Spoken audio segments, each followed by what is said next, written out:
Hi, welcome back to my channel. ಇವತ್ತು banana rava fry ಹೇಗೆ ಮಾಡೋದು ಅಂತ ನೋಡೋಣ. ಓಕೆ, ಬನಾನಾ ರವಾ ಫ್ರೈ ಮಾಡಲಿಕ್ಕೆ ಈ ರೀತಿಯಲ್ಲಿ ಬನಾನನ್ನು ಸಿಪ್ಪೆ ತೆಗೆದು ನೀಟಾಗಿ ರೆಡಿ ಮಾಡಿ ಇಟ್ಕೊಳ್ಬೇಕು. ಜೊತೆಗೆ ಅರಿಶಿನ ಮತ್ತು ಉಪ್ಪು ಹಾಕಿ ಒಂದು ಅರ್ಧ ಗಂಟೆ ಇಡಬೇಕು. ಯಾಕೆ ಎಕ್ಸೆಸ್ ವಾಟರ್ ಇದ್ದರೆ ಹಾಗೆ ಹೋಗಿಬಿಡುತ್ತೆ. ಓಕೆ, ಈ ರೀತಿಯಾಗಿ ಸ್ಲೈಸ್ ಮಾಡಿ ಕಟ್ ಮಾಡಿದ್ದೀನಿ.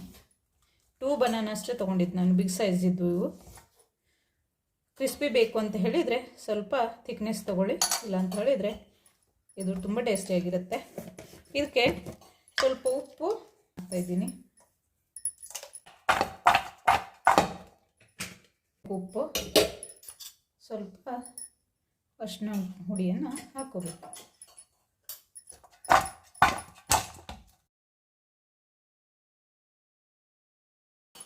ಇದು ಫ್ರೈ ಮಾಡಲಿಕ್ಕೆ ಮಸಾಲೆ ತೊಗೊಂಡಿದ್ದೀನಿ. ಚಿಲ್ಲಿ ಪೌಡ್ರು, ಚಿಕನ್ ಮಸಾಲೆ ಪೌಡ್ರು, ಪೆಪ್ಪರ್ ಪೌಡ್ರು, ನೆಕ್ಸ್ಟ್ ಸ್ವಲ್ಪ ಟರ್ಮರಿಕ್ ತೊಗೊಂಡಿದ್ದೀನಿ.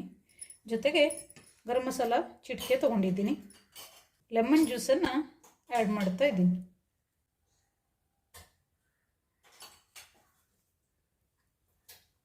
ರೆಡಿ ಮಾಡ್ಕೊಳ್ಬೇಕಿದ್ದು.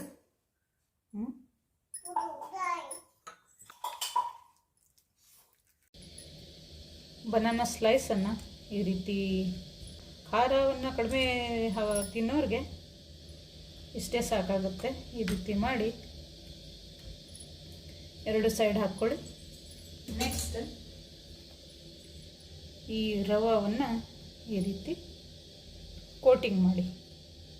ಈ ರೀತಿ ಕೋಟಿಂಗ್ ಮಾಡಿಕೊಂಡು ಎಲ್ಲ ಬನಾನಾಸನ್ನು ಈ ರೀತಿ ರೆಡಿ ಇಟ್ಕೊಳ್ಳಿ.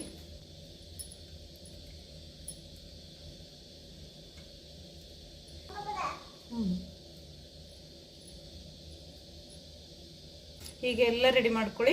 ಮತ್ತು ಫ್ರೈ ಮಾಡಿ. ಒಂದು ಪ್ಯಾನಿಗೆ ಆಯಿಲ್ ಹಾಕ್ಕೊಂಡು ರೆಡಿ ಮಾಡಿ ಇಟ್ಕೊಳ್ಳಿ. ಈಗ ರೆಡಿ ಮಾಡಿ ಇಟ್ಕೊಂಡಿದ್ದ ಮಸಾಲೆ ಮತ್ತು ರವೆ ಫ್ರೈ ಮಾಡಿರೋದ್ರಿಂದ ರವೆ ತೊಗೊಂಡಿದ್ನಲ್ಲ ಅದೆಲ್ಲ ರೆಡಿ ಮಾಡಿ ಇಟ್ಟಿದ್ದನ್ನು ಒಂದೊಂದಾಗಿ ಇದರಲ್ಲಿ ಈ ರೀತಿ ಫ್ರೈ ಮಾಡಿ. ಹೀಗೆ ಬನಾನಾ ರವಾ ಫ್ರೈ ರೆಡಿಯಾಗಿರುತ್ತೆ. ಓಕೆ, ಒಂದೊಂದಾಗಿ ತಿರುವು ಹಾಕ್ಕೊಳ್ಳಿ.